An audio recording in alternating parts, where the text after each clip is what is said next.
Hello, I'm Des Delove, co-founder of Thinkers50. Welcome to our weekly LinkedIn Live session, celebrating the brightest new voices in the world of management thinking. In January, we announced the Thinkers50 Radar list for 2024, 30 exciting new voices, and we'll be hearing from one of them today. This year's Radar list is brought to you in partnership with Deloitte. Now, AI, as you can imagine, is a key topic this year, as is making workplaces wholly inclusive and healthy for everyone. So too is sustainability, which is something we'll be talking a lot about today. We like to make these sessions as interactive as possible, so do please let us know where you are joining us from and put your questions in the chat or Q&A box. Our guest today is Neri Karra Sillaman. Aged just 11, Neri arrived in Turkey with her family as refugees from Bulgaria, with just 2 suitcases to their name. Few opportunities were available to them, but they worked hard to build a new life, began selling textiles and leather goods in the markets of Istanbul. With the motivation to support her family, young Neri built relationships with tanneries, asking for offcuts of their leather. These leather scraps she transformed into bags and accessories to be sold in the market. But she knew that education was the key to her future, and she won a place at the University of Miami. And on completion of her degree, came home to launch her own high-end fashion brand with her family, building eventually a multi-million-dollar luxury leather goods business, which, as well as producing for her own label, is also a major manufacturer of several leading Italian luxury brands. Today, Neri she's carried on with the education, including getting a PhD from Cambridge, but we'll talk about that in a minute. But today she is a professor of practice in strategy and an entrepreneur expert at the University of Oxford, consulting for both emerging and established luxury brands. She is passionate about sustainable fashion and has created the consulting firm Moda Métiers to support others on their journeys to grow and strengthen their fashion and luxury businesses. Neri, welcome. Thank you, Des. It's a pleasure to be here. Congratulations on the Thinkers50 Radar recognition. Now, just before we came on, you were sharing that it had quite an impact on you. Yes. So I told you there are 2 moments I will remember forever in my professional career. One of them was getting the phone call from University of Cambridge telling me that I was accepted to the PhD program. And the second one is getting an email from Monica letting me know that I made the list. So these are 2 very important events for me. Well, I'm glad it meant that much to you, and we are flattered at Thinkers50 to think we could compete with a PhD at Cambridge. And listen, yours is such a great story. It's very inspiring. Let's start, if we can, talk about your amazing journey from Bulgarian refugee to Oxford University via Cambridge and the markets of Istanbul. How did you, if you don't mind me asking, how did you come to find yourself a refugee at the age of 11? So I was born in Bulgaria to a Turkish ethnic minority. And so in the 1980s, the communist government decided to carry out an assimilation process against the Bulgarians of Turkish minority. My family was one of them. So our names were changed. You were not allowed to speak Turkish. You were not allowed to practice your religion, your culture. And if you did, you were put in jail, basically. You were not allowed to play Turkish music. So this lasted for several years until my name was, for example, changed 7 times. So wow. I was born, my original name is Neriman. I shortened it to Neri later on, but my original name is Neriman. And in basically 1989, the Bulgarian government made an agreement with the Turkish government, and one night the leader of the country came on TV and said, anyone who feels Turkish needs to leave Bulgaria. So in the end, one day I read a lot of books as a young kid. So I came home. My mother told me, you need to bring those books back to the library. We are going to Turkey. So we actually escaped from Bulgaria to Turkey. My father found some connections Bulgarian police officer who drove us near to the border. And then through the train tracks, we walked all night long with 2 suitcases and nothing else. So we cross the border. And the second we cross the border, there are a few things I remember. It's my father's screams as we cross the border, him throwing the suitcases, the confusion all around me, and the fear and panic, and me making a decision that if one day I want to have a good life, I have to get a good education. And this was a very, very clear thought in my head. No one told me that. No one said, look, education is really important. And looking around me, it didn't look like this would be possible because, first of all, we didn't even speak the language of local Turks. We speak a dialect. We were put to live in refugee camps near the border. We didn't have any papers. And eventually, I was very, very determined. I got financial aid at the age of 18 and went to University of Miami, graduated in 2.5 years. And it was during University of Miami that I started to put together the business plan of our current company. Because in Miami, I realized every single business at some point was a small business. They were even created by immigrants. So there is hope out there. And, no, that's the classic. I mean, we'll come to this yes. in a little bit. The classic thing of, the immigrants are often, the most active entrepreneurs. And I was talking to someone actually, well, we're coming to it now. We've come to it quicker than I thought we were going to come to it. But I was talking to someone recently, and a researcher, and they were saying they had a special name for it, and they called it necessity entrepreneurs or survival entrepreneurs, yes, or something. People who don't really, everything depends on them becoming entrepreneurs. Otherwise, their family won't survive. And I guess that applies to you. 100%. This is my topic in my PhD. Yeah. Basically, I studied international entrepreneurship. One of my PhD, because my PhD consisted of 3 papers, one of them was about ethnic immigrant entrepreneurship, and it is called necessity entrepreneurship. So this is spot on. So yes, in the end, from the age of 16, and why later, from the age of 16, I worked as a translator to Turkish companies, taking them to Italy, translating for them. So this gave me a foundation because I realized which are the really good Italian suppliers, how leather products are made. My father and my mom, they were selling textiles, t-shirt, import extras, leather goods to Russia and the former Soviet republics.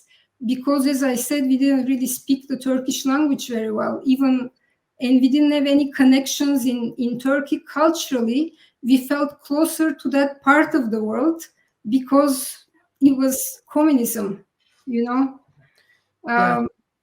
So No, I ended up graduating, and basically we created the company. It's funny, again, parallels. I've spoken to at least one CEO, if not a couple of CEOs, who've told me that they started, one of their first jobs was as a tour guide, taking people.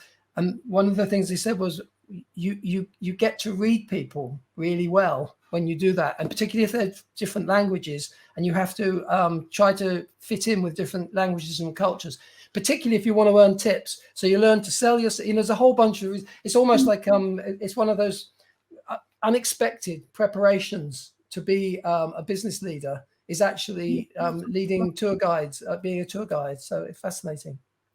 That's very true. I feel like whatever you do in the past, somehow it's like puzzle pieces. They come together to make the full picture. And whatever you do, it's just a preparation for the next step. That's why I think, without getting too philosophical or giving advice, I don't want to give advice, but one thing I feel, whether you are washing toilets, you are a cleaner, it doesn't matter the kind of job you do, you have to really be very present and give fully yourself to that job. Because when I look back to my own life, every single thing I've done contributed to the next step. And if I didn't learn the lesson, it repeats. So Yes, that's quite right. Yes, I'm sure. No, that's very good. I think it was Steve Jobs who looked at it the other way and said, at a speech he gave at Stanford, that you can only make sense of your life and your journey when you look back. You don't know which dots are going to be Yes. significant, but when you look back, you can make sense of it, and you can see that you were always on a journey. But it's not always possible to know the meaning or the significance of the steps as you're going along. The only thing you can do is, as you say, is to be present and to be in the moment and to step into opportunities and make the best of the situation you find yourself in. So tell me, given what we've just talked about and your start, were you always drawn to fashion and to luxury fashion? Yes, I was, because in Bulgaria we didn't have fashion. So this wasn't possible. My grandmother would actually make dresses because we were ethnic minority, so we lived together with the other ethnic minorities, which were the Roma gypsies. And the Roma gypsies will almost every single week have a wedding. So my grandmother made the wedding dresses, or, not the... And it's funny, the town I come from is Asenovgrad in Bulgaria, and it's now famous for wedding dresses. So I grew up with this, and my grandmother made our dresses. So I was fascinated with fashion because it's a way for you to express yourself. I think for me, this is the most important aspect of fashion. It's a way for you to create yourself. Just as in entrepreneurship and fashion, I feel are very, very compatible in the sense that with entrepreneurship, you get to create a life for yourself, for others. You get to create who you want to be. And with fashion, I feel you get to express who you are and you get to create a certain persona. So I feel I've always been very interested in fashion because we didn't have it. And I watched movies when I was growing up. I think that was another part where I felt fashion was expressed, and this is what I paid attention to. It's interesting. Again, I've heard, talking to other people who grew up in communist countries, and that sense of aspirational aspect to fashion, whether it's kind of very cliche thing was the Levi's 501s, which weren't allowed in Russia back in the day.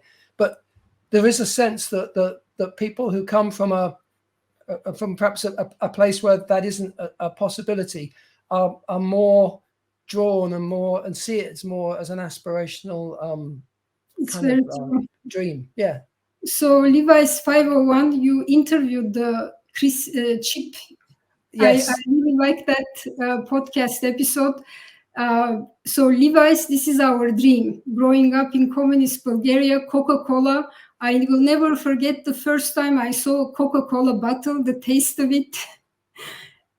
Even like Nutella, these things, you don't have them in communist, in communist Bulgaria, we didn't have them. Maybe if someone worked in the Communist Party, they were able to get them, and you were able to get them with connections.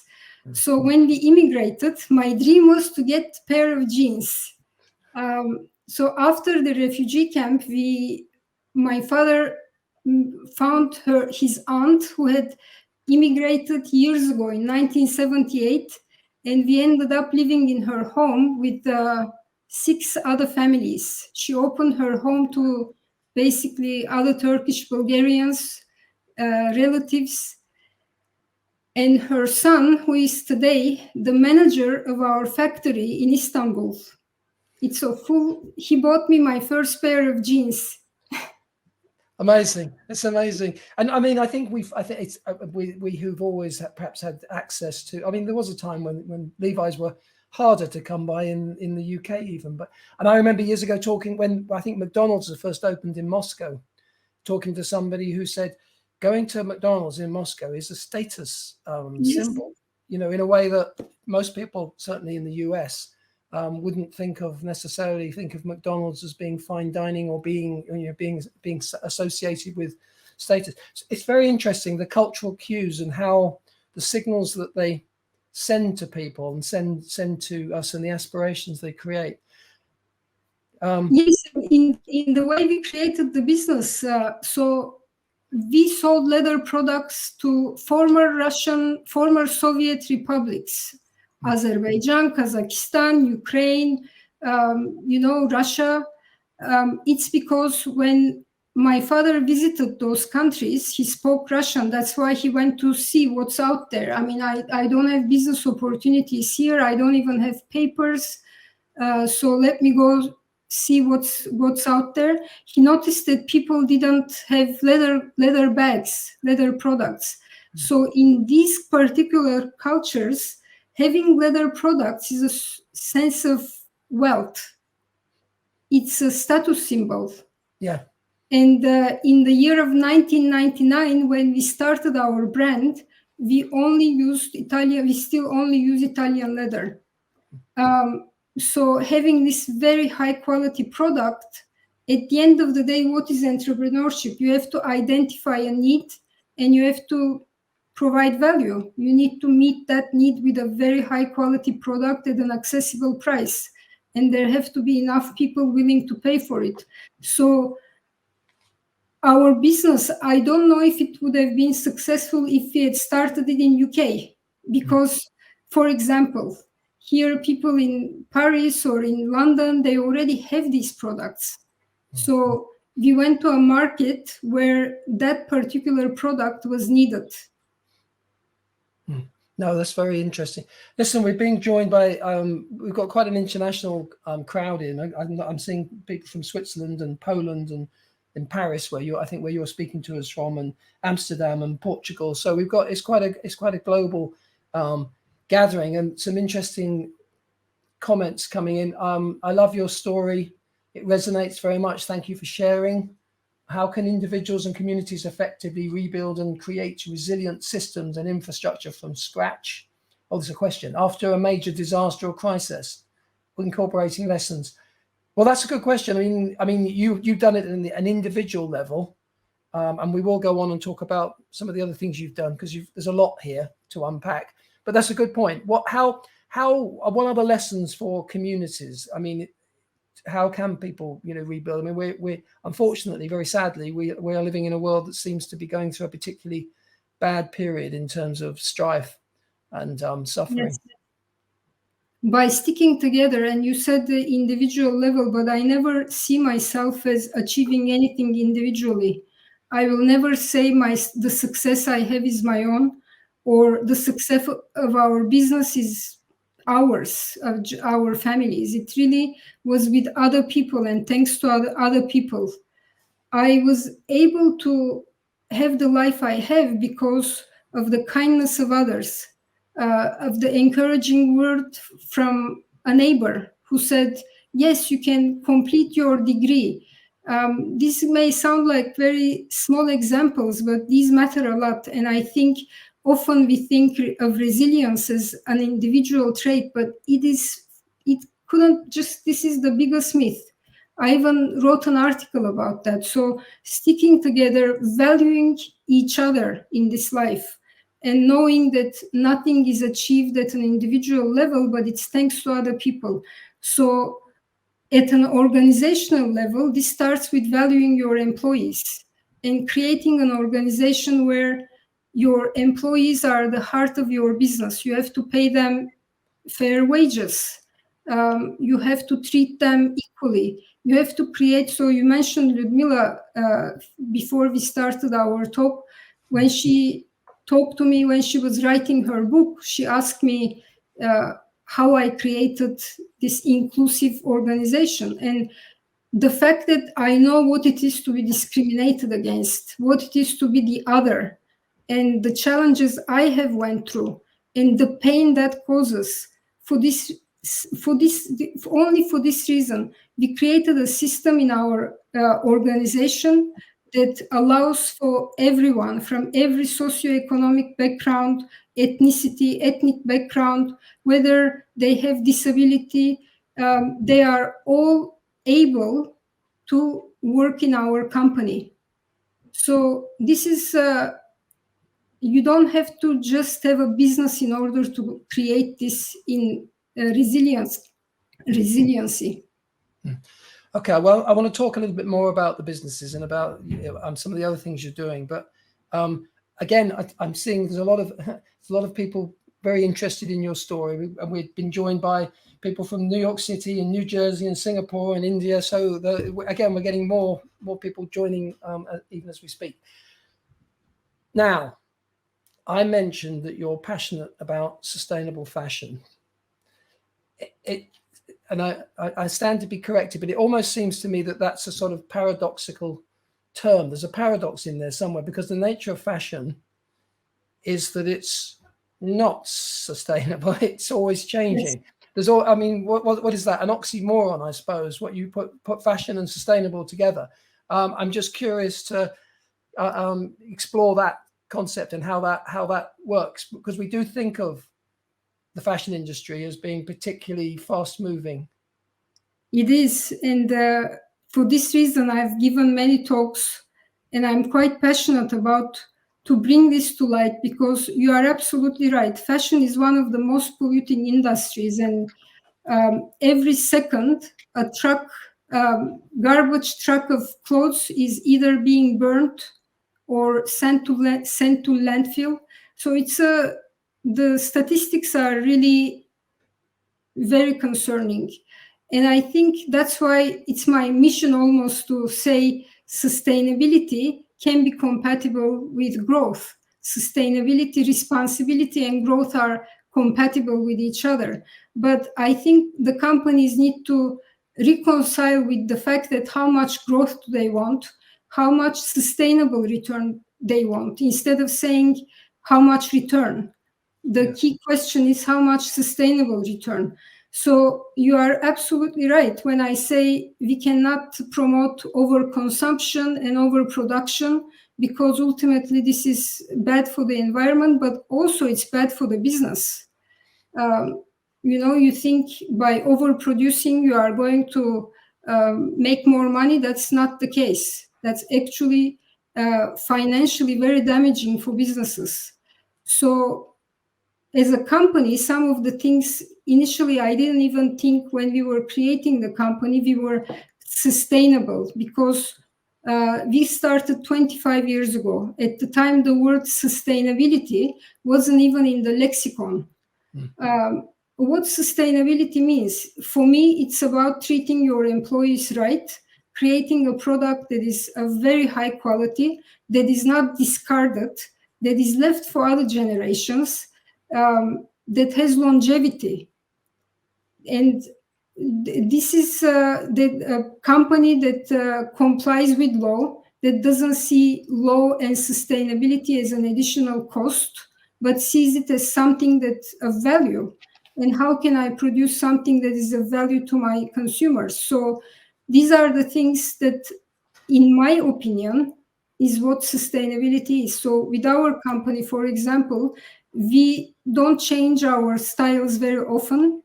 The same styles that they've been with us for 10, 15 years. So it's very classic styles. We don't promote overconsumption at all. So, I mean, interesting too. I think I've seen where you've talked about the circular economy, because this overconsumption and then discarding of product, that isn't necessarily the natural order. That is just the way it's gone in the 20th century. Yes. I can see a situation where if a brand positioned itself as being, we make really high quality products, and in 10 years time, come back to us and we will repair it. Yes, repair or show you how to repair, or just do the repair. So actually, instead of the status and the aspiration being in constantly changing clothes, you can see how people might buy into a different way of being, which is actually, I'm really proud. I've had this piece of clothing for 25 years. Absolutely, and this is where I would say marketing and PR comes in. because a lot of the time, right, you are absolutely right, because in the past, if you look at fashion brands, and I've studied them, fashion was about beauty, craftsmanship, style. And as it progresses, especially today, it's about fast consumption. We cannot ignore this truth. Unfortunately, this is the case. We have influencers changing in and out of outfits, telling you if you buy this dress, you are going to feel a certain way, or it's the latest thing, it's a must-have, you should have it.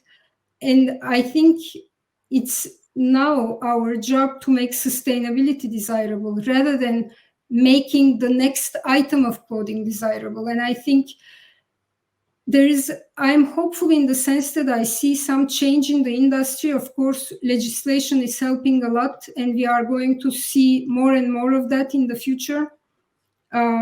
With companies also, that they will have to become more sustainable.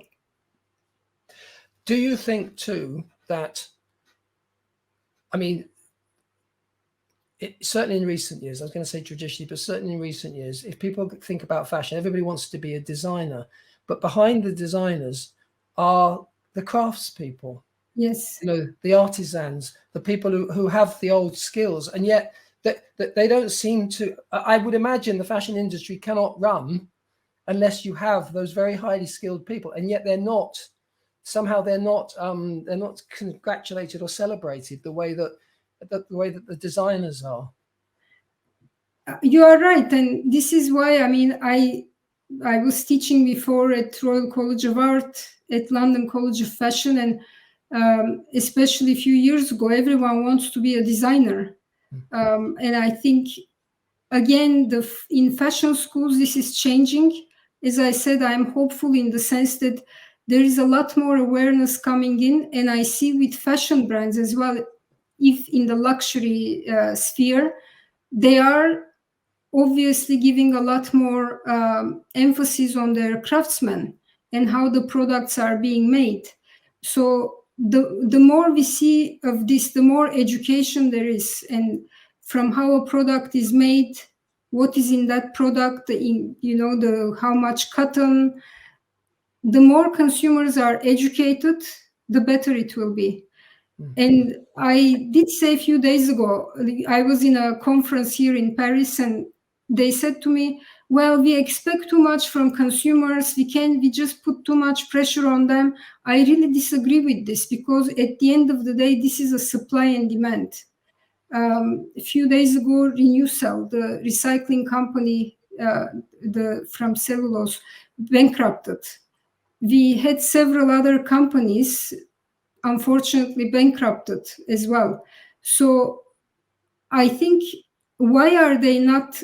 There are several reasons why this is happening, but one of them has to do with demand. If you educate consumers and we tell them to look at labels, to really understand what is behind their fashion choices, to say you don't have to overconsume. You can rewear what you already have, because ultimately that's the most sustainable thing you can do. If we give much more focus on repair and recycling, this is how we can start to change the industry, and to put more emphasis on influencers that matter rather than influencers.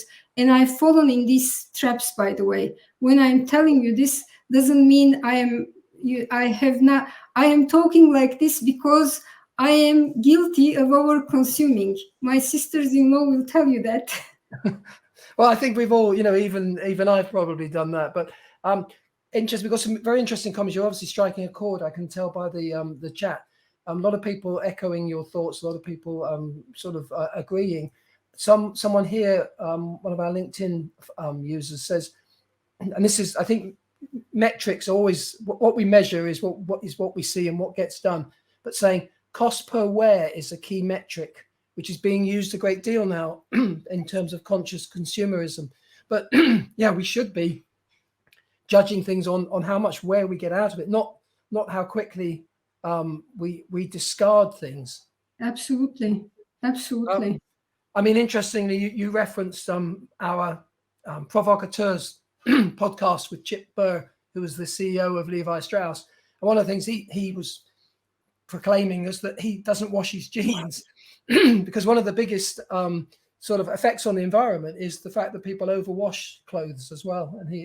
But of course, once he said that he's never washed his jeans, that caused a bit of an outcry. I think people but he clarified. Yeah. He clarified what he meant by that.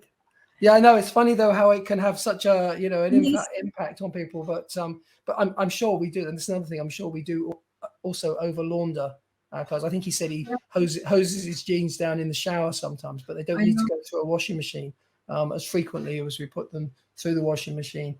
Kasturi Nayak says, my daughter is 9 years old. She works on all her projects using items we have at home. We try being as creative as possible with reusable organic items. The mindset of young generation needs to be inspired to help them make a sustainable world with beautiful fashion too. That's a very nice sentiment. I think that's right. I think if people start young and they learn they're influenced in different ways to perhaps, I'm not saying all social media because there are apparently some good voices and good influencers, but there's an awful lot of pressure to follow fashion and like I said, I am quite hopeful because I see the younger generation who think very differently, who put attention to much more on sustainability. Even, I'll reference Chip Berg again because he was telling you when he took over as a CEO, he realized the younger generation values sustainability. Yeah. And he almost was forced to look at the business model. Yeah. No, I think hopefully that message is getting through, but it requires leaders like him who've got ears to hear and just aren't listening always to the siren voices from Wall Street.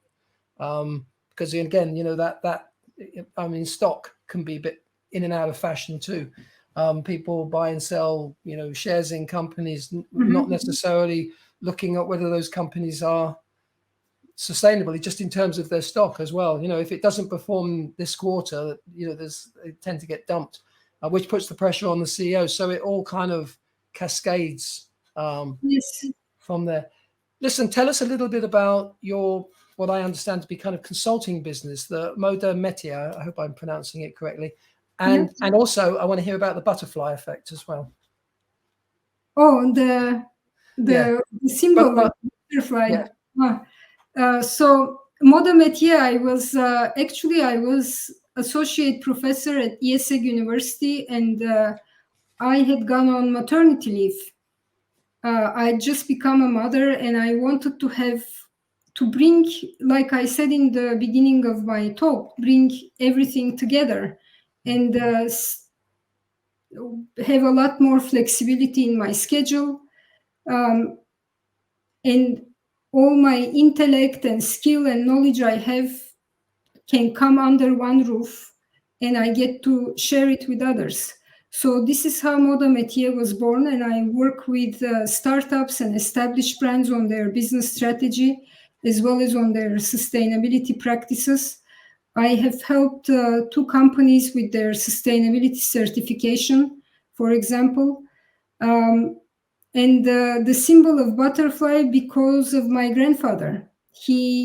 When I was a child growing up in Bulgaria, we will go to the villa and he will say to me, okay, if you see a white butterfly, it means your whole summer will be beautiful. And I always looked for white butterflies. So for me, they symbolize hope and that beauty.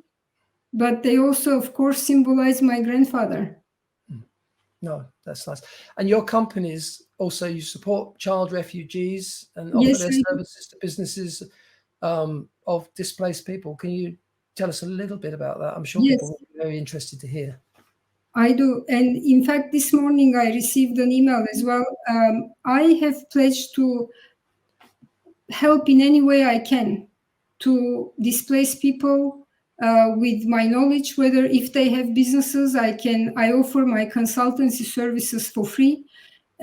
So that's one thing because I thought, what can I do? What can I do to make a difference?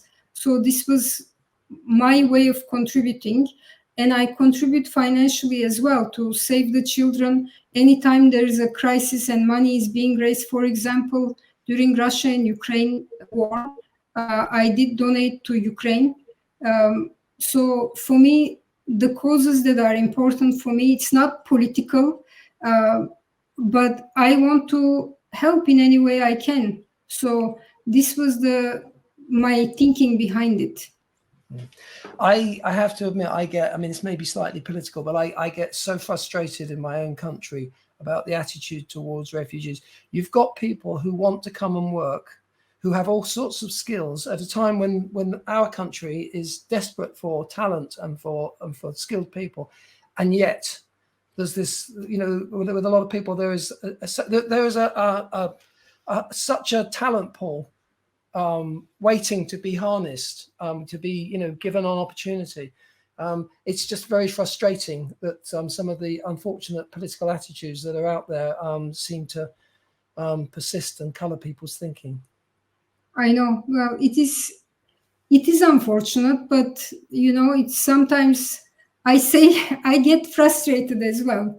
But in a way, it is what it is, and I feel you can do as much as possible to make a difference.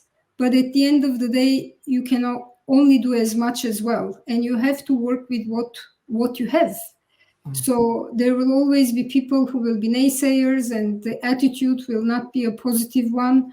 But it's also we do our best to make this change. We have some questions coming in. I'm always pleased to see Frank Karlberg is with us, as he is so often. He asks, what are your thoughts about creating second-hand fashion clothing?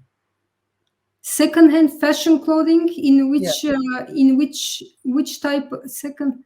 I see. Second-hand used, in other words, you know. Yes, absolutely. I think there is a lot of innovative business ideas out there, and for example, there are second-hand resale apps as well, which are now very, very popular with Poshmark, with RealReal, Vestiaire. I think anytime you can make a difference, and this is a positive impact, whether it's an innovative material, a different business model, innovative business idea. I think this is always good. I mean, we have seen a growth of sort of vintage clothing, yes, which is, you know, really, which is, you know, a sort of a sustainable way of thinking, and it amongst students, possibly because they're more price sensitive, but it's actually very fashionable to be wearing clothes that are old. Absolutely. Or that you found in a thrift store, like you said, especially among the younger generation. That's why I find it so encouraging. Like if you said before, I bought this at a secondhand store or at a thrift store, yeah. I don't know, people may have had different ideas, but today that's like a good thing.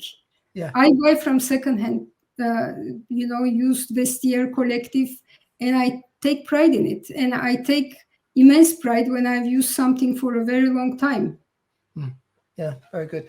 Some more comments. Kabir Shah says, we're likely to see, this is sort of more moving into the technology sort of space. We're likely to see continued development in biomaterials, plant-based materials that can be used in the fashion industry. Examples. However, it feels like investors and companies have recently soured on innovations. Okay, so he's giving an example of Milo Unleather from Bolt Threads. Speaking of supply and demand, how much of the onus is on the brands to demand better of themselves and invest in these materials? It's a very, very good question. I recently, as I said, I was in a conference here in Paris on innovative materials, and I've written about Renew Self, MyCoWorks. This is, again, the companies will say, we are going to invest in sustainability. We are all about sustainable materials, but then the reality becomes very different. So right after the pandemic, you saw H&M, Zara, different companies saying this is great, very, very good, very innovative. But then the reality is few years later, after it needs to go beyond marketing and PR. They have to walk the walk, talk the talk, that saying. If they are going to make this promise, they also have to stand behind it. So one thing. Second thing, with innovative materials and any kind of startup, I feel from what I've seen, one mistake is they start to grow very fast, and they think other investors, other money coming from outside is going to be enough to sustain them. But from what I've seen, what I experienced, that's not always the case. So for startups and companies that are with innovative material, I will tell them about my philosophy, which is frying in your own oil, being self-sustaining, especially in the first few years, because this is going to push them more creative. It will open the doors to more customers. It will allow them to look for more opportunities than the ones that are available out there. So this will be my advice as well. I can't claim to be up to speed in terms of what's going on these days, but there was a time when particularly the fast fashion companies had a bad reputation for also, using sweatshops and those sorts of activities. It seemed, I don't know if that's still the case. It seems to me, yeah, I suspected it would be. It's logical in a certain sort of way, but it seems to me that one of the great opportunities for some of the new technology, and I'm thinking about something like blockchain, is we should be able to now provide the provenance in terms of food chains, but also in terms of clothing and other fashion items, by which I mean we should be able to transparently be able to see the entire story, yes, from origin all the way through, so that we're in no doubt as to where this piece of clothing was made, or for that matter, where this piece of whatever food you choose to eat, where it's been grown or where it's come from. So that sort of greenwashing aspect yes, of companies proclaiming they're sustainable but not walking the walk, we should be able to.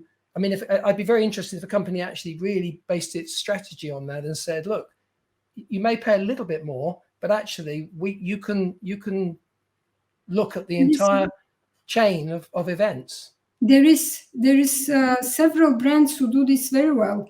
There is also a startup, not a startup anymore, Eon.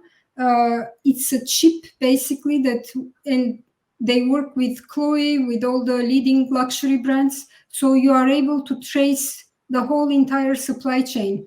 And even in our company, for example, we are able to tell you every single item and where it came from, including the leather, including where that animal is coming from. So it's possible to do that. Yeah, that's very powerful. Another part of that is legislation, because legislation in some jurisdictions, there is legislation that forces you to have that, not in all, but in some. But I think as time goes on, this is going to get a lot more relevant. So you will have to show transparency in your supply chain. A comment here. We are running. I knew we'd run out of time, but we have run out of time. But comment from Dima Ambari says, how costly is the sustainability route for startups? If a startup is trying to be strictly sustainable, but all the requirements and certifications are increasing the price and supply chain complexity, how can they strike a balanced approach? I mean, just before I let you loose on that one, Neri, I would say, I mean, what is the cost of not being sustainable, really? Yes, absolutely. But this is a very good question, Dima. You ask about sustainability certifications, and they are very, very costly. So for a startup, I would say you don't have to necessarily go through the sustainability certification, but there is a system in place which, if you already followed that system, it will allow you to become sustainable. seeing what they pay attention to. And I think just you don't have to pay for the sustainability certification, and I wouldn't advise that you do, to be honest with you, especially if you are a startup. You don't have to, sustainability doesn't have to be expensive. It wasn't for us. When we started, we bought scraps of leather from Italian suppliers. They were throwing them away. We worked initially with just one craftsman. Today we have 174.